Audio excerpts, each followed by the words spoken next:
when we talk about money, when we talk about making the ends meet, it's something you need to be conscious. You need to have a plan. You need to be strategic. You need to have people of like minds. And if those around you are not people of like minds, you must find people of like minds. Because you cannot begin to think that you can make it if you don't have those around you who inspire you, those who maybe suggest once in a while, what do we do in this particular instance, right? You must have such persons in your clique, in your circle.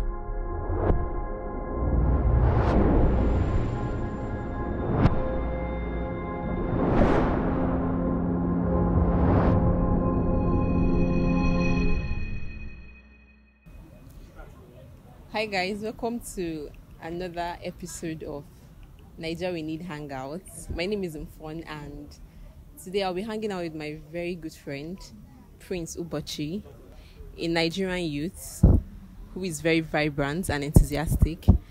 And the issue on ground, it's about entrepreneurship and the Nigerian youth. It's two similar things that can't be separated. Whenever you talk about Nigerian youth, you should think about entrepreneurship.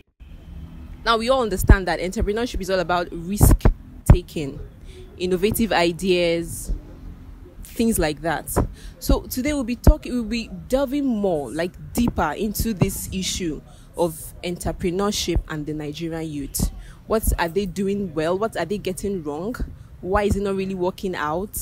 What exactly is the problem? Okay? So like I said earlier, I'm hanging out with Prince Ubochi. So Prince, how are you? Oh, I'm good. How are you feeling today? Well, I'm feeling cool as usual, right? Yeah. It's a warm weather, so it's normal. Okay.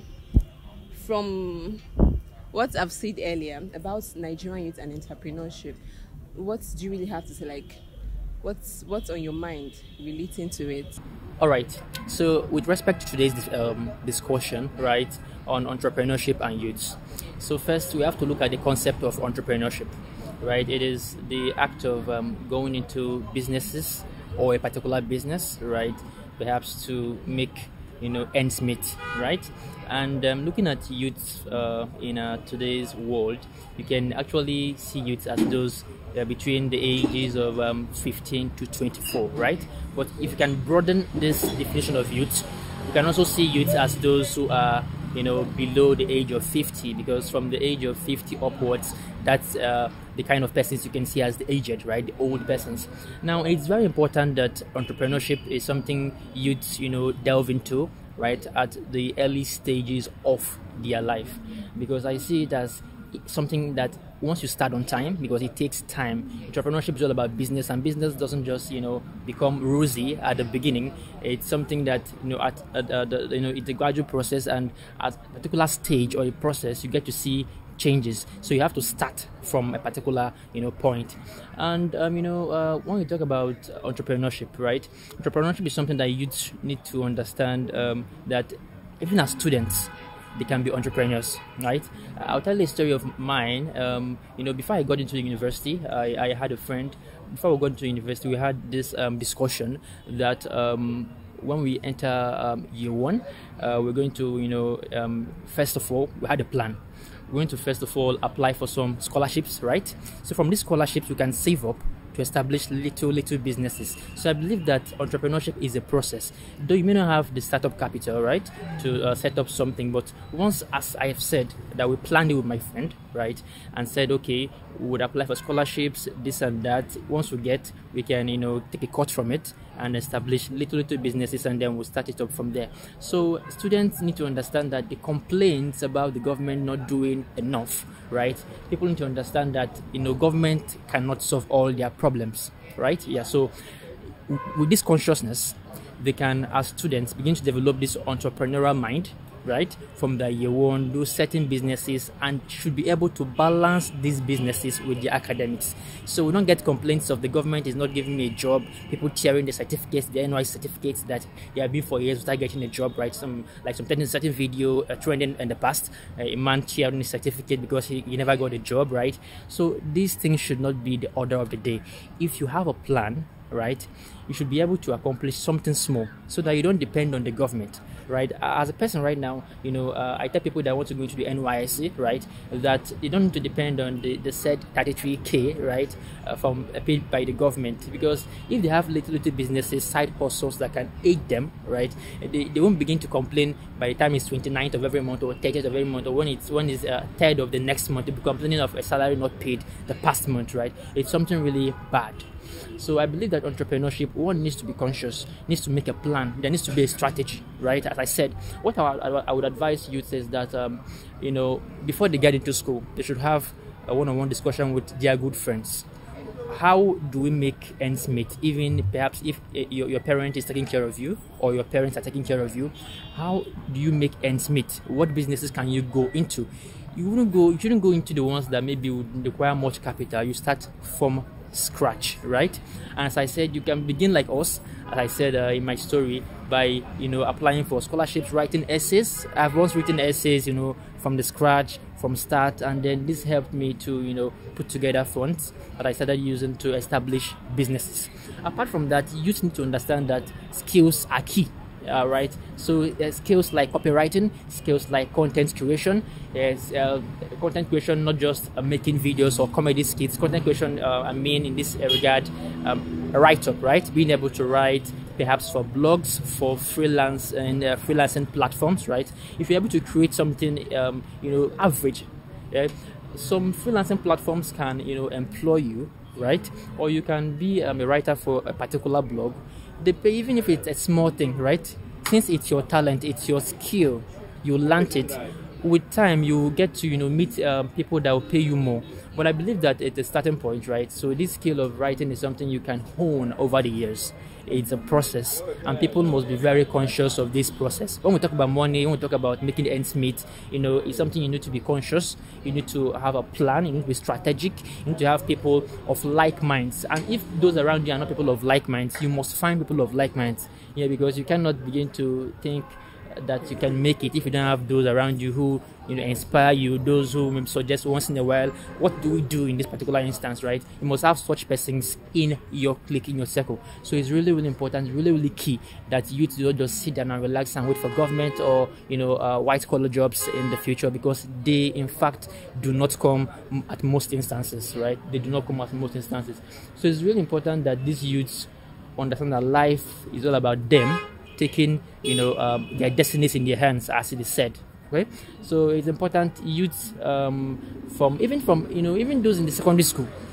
Content writing, for instance, is something that even someone in the secondary school department can do, right? You must not be in the university to be able to create content, right? As long as you can write, right? Creating little content, the simple way of writing essays. Once you can write an essay, you did English in your primary, secondary, of course, writing shouldn't be a big issue, right? Crafting content, 500, 300 words, these things help. And once you plan your future, as let me also expand the story of my friend and I. Before we got into the university, we sat down, googled available scholarships, right? I studied law. I wanted to study law then, and he wanted to study medicine, right? We had to look out for scholarships that were available for law students and those available for medical students. And so we said, okay, once I get into the university, this is the one I'll apply for, this is one for me, right? Eligibility, right? So they were really key for us. We had this plan. It was because I had a friend who was sensible, right? He's still sensible now, right? He's not a doctor, I'm not a lawyer. So I think it's something we must be very conscious about. Your kind of friends would be able to help you, reason that kind of stuff. If you have friends who are just, they are here, they are there, they're not at a particular place, they don't know what they want in life, right? They can't plan their lives. You just see them, dangling from here to there. So you must have friends around you who understand the core skills, for instance, needed in the 21st century, right? And as I was saying before, we have copywriting, content creation, both perhaps those who have the skill of comedy making, skit making, and those who have the skill of writing, right? We have skills like perhaps coding, right? We have social media management, those who manage social media platforms. I've once done that. I've managed social media platforms. And because of the fact that I was prepared to enter for these opportunities before I got into school, I saw so many applications apart from scholarships. Okay. At the point in my life, I applied for to become an ambassador for Flutterwave, Barr, right? And for 6 months, I was working for them. Wow. Right? I made millions of naira from Flutterwave as a student, right? Yeah. So it's really important. I had a plan. I was working towards that plan. So working for Flutterwave, I also worked for Cowrywise, right? All these fintech companies that help you when it comes to issues of payment, perhaps payment saving, right? Cowrywise does it, Flutterwave does it, and I've been able to work for them. I've also worked as a social media manager for a certain company. I've forgotten the name at the moment. So I worked for them for 1 year. Right, and even till now, and I'm still honing my skills. Even though I'm a lawyer, there are certain things I do. Right, from that particular time when I got all these particular jobs, I saved up. I got there were proceeds from what I saved up. I bought some shares in certain companies. Right, it was because I had a plan. I had to save up, and these things were working for me. It was a process. So you don't see someone who makes it tomorrow, and you begin to say, well, he went through the back door. No. There are real legitimate processes that will make it look like you went through the back door. No, but they never saw when you started from the beginning, right? So these are processes. People will understand that processes really work, and the end is something very, very something very, very positive. True. Right? Very positive. So there must be a process. There must be a plan. Yes. Those you surround yourselves with is really, really key. Okay. Yes. And studying as a student should not stop you from, going into other businesses, right? So this is it. There's this book that talks about the C students working for the A students working for the C students, right? So this, perhaps you may look at it as when a student who really doesn't have complete time for studies dabbles into something else, another venture apart from reading, right? Perhaps he won't be able to get the A's, complete straight A's. He gets a B. My idea is, as long as you understand the concept to the level of a B, you are good to go. And if you can mix it with another skill on the side, than someone who is just having an A throughout and has no other skill, right? Come think of it, even if you look at a majority of those who have just A's, you will see that they are really maybe completely focused on just academics. They don't have anything doing at the side. That's why you see them getting A's and all that, right? But it's not as if those who have B's are not intelligent. No. One more thing, right? Getting an A doesn't make you more intelligent than someone who made a B, right? Getting an A is because perhaps you were able to please the lecturer to an extent where they gave you, from the marking scheme, you got a certain mark, right? It doesn't mean that I got a C or a D, I passed, right? That I don't know that concept. No, I understood the concept, but perhaps I didn't put it in the right way or format, because sometimes there are ways to answer these questions on the answer sheets, right? So it's really important that we do not undervalue those who are C students or B students because they got B's or A's, right? Some of them actually, not all of them actually are are entrepreneurs. Not all of them have side hustles. So, but some of them that do have side hustles and they got a B because of the extra thing they are doing, right? You need to applaud them because they were able to balance. They did not fail. For me, I value those who do not fail, right? And as long as you're doing something on the side that's giving you money, you want to take care of yourself, you want to take care of your loved ones, perhaps your family, you need to have a side hustle. You shouldn't be a burden to your parents. Perhaps you just need to wait until after service, and then some persons even after service they see depending on their parents for food, right? They colloquially put it like the mama thank ma people, right? Those who would always say thanks for their father or mother feeding them, right, after every meal. So it's important that people become independent. Personally, I've been an independent kind of person, right? I always want to make my own money. I always want to hustle it out, right? My parents give me, but I want my own. I also want to take care of my parents, even when while they are still alive. So it's important that you begin on time. It's not that when after NYSC you still come back to your family house, they insult you because you're still there, right? You're not contributing to the family. You don't have a house of your own, for instance. And even if you do stay with them, you should have something to contribute. Perhaps they want to prepare soup, for instance. You have something to contribute. Mom, take 5K. Dad, take this. Add it up to your support, right? So it's really, really important that youths know that they can as well become those breadwinners, even when they are still living with their parents. They can still be breadwinners. Yeah, we have some persons still living with their parents that are supporting their parents even full time. right? To an extent where maybe the parents lost their job or the business has crumbled, they can still be supported because they have something on the side. So once they do these things, it's really important that they know that they can stand out, right? Because they are both good students and good business youths, right?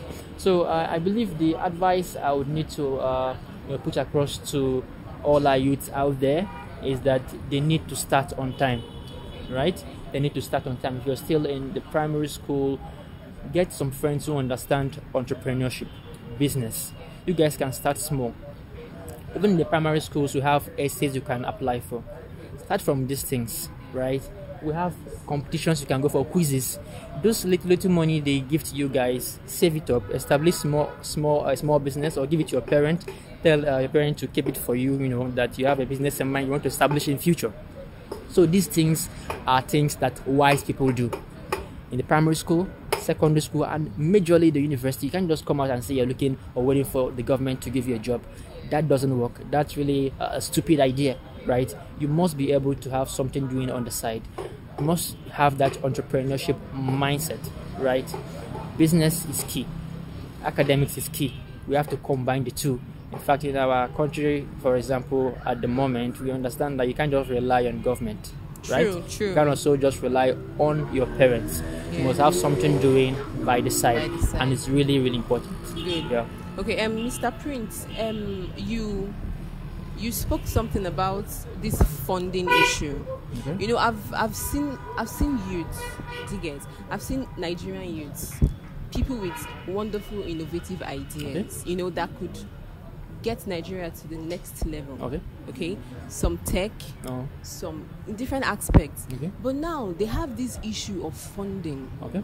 Okay, raising funds to push these ideas. Okay, I saw a young boy the other day. He constructed a house, okay, and it was so beautiful. So I was just looking. He doesn't have a very good backing. Okay. You know, he's just out there. Okay. So I really want you to throw more light over this issue of funding. Okay, entrepreneurs, Nigerian youths, because they have Nigerian youths are talented. Yes, yeah. You can attest to that. Yes, yeah. That we are talented. We have a lot on our table. We have a lot on our head. True. Okay, so they can sit down and bring up an idea. But the major thing is, how do they go about this funding issue? It's a very big problem currently. Okay. So everybody's talking about it. I don't know what the government is doing. Okay, some people that have access to some NGOs that help, it's not really open to everybody. Okay, so I want, what exactly do you think? How do we go around this issue of funding entrepreneurial ideas? Yes, funding has always been the issue. Yeah. And that was why initially I talked about having a circle of friends who have the mindset of business, True. who understand where all of you want to get to, the next level, right? True. So once all of you come together, reason out something, you can be partners. Partnership is key. It's not issues of funding. You may have just 5K, he has 10K, she has 7K. When you pull these funds together, it can help, establish a small business, right? A small business. You must start from the scratch in everything you want to, accomplish in life. So partnership is key. When it comes to issue of funding, partnership is key. I do not advise that people borrow as people who want to start up something small. You don't need to borrow, right? Save up your own. It takes patience and discipline. Save up your own, get your 5K, let the other person get yours at 6K, 7K, 10K, put it together. And as you sit together and understand that and discuss about what you want to accomplish, right? And you contribute that fund together, you have something to work on. So funding cannot be an issue when all of you sit down, have discipline, save up, right? And establish what you want to establish. Okay, thank you very much. This issue of opportunities for entrepreneurs, are there really major opportunities for young Nigerian entrepreneurs? Something they can hop into, something that can be accessible, close to their reach. Like, are there, aside these whole challenges, what are major opportunities you think a Nigerian entrepreneur can hop into? Major opportunities stem from you having certain required skills in this 21st century. right? Exactly. Yes, writing skills. True. Right? Once you have these skills, there are Yeah. free classes. You must not pay for these classes. Yeah. In fact, these days we have data and you can access YouTube videos. True, right? true. So once you access YouTube videos, there are certain skills you can learn for free. Once you Yeah. learn these skills for free, we have skills like making CVs, Yeah. making cover letters. Once you understand how the format looks like, you can Yeah. keep making CVs for those who are lazy students who don't understand these skills. Yeah. You can get funds from there. Right? Yes, skills help you become prepared for certain opportunities, whether it's the opportunity to make money, opportunity to to save up so you can Yeah. establish another business. Business. All these things start from a process. It starts Okay. small, right? So data, we have data these days. Sometimes these days you don't have data, it looks as if you're out of this world, right? You don't belong Yeah, here. true, So true. these days almost everybody has data. Yeah. So the data is there. Go on YouTube, watch certain videos, Yeah. talk about certain skills, learn them, use them, make small money, save up with your friends, have a certain goal, you can reach it. Thank you so much, Mr. Prince. You're Thank you so welcome. much for hanging out with You're welcome. Naija We Need today, and it was a wonderful time having you around here. Thank you for sharing all of these thoughts. It's wonderful that it's just wonderful. I believe Nigerian youth would grasp one or two things from Yeah. what you've said so far. Thank you so much. You're welcome. Thank you. Thank you for having me.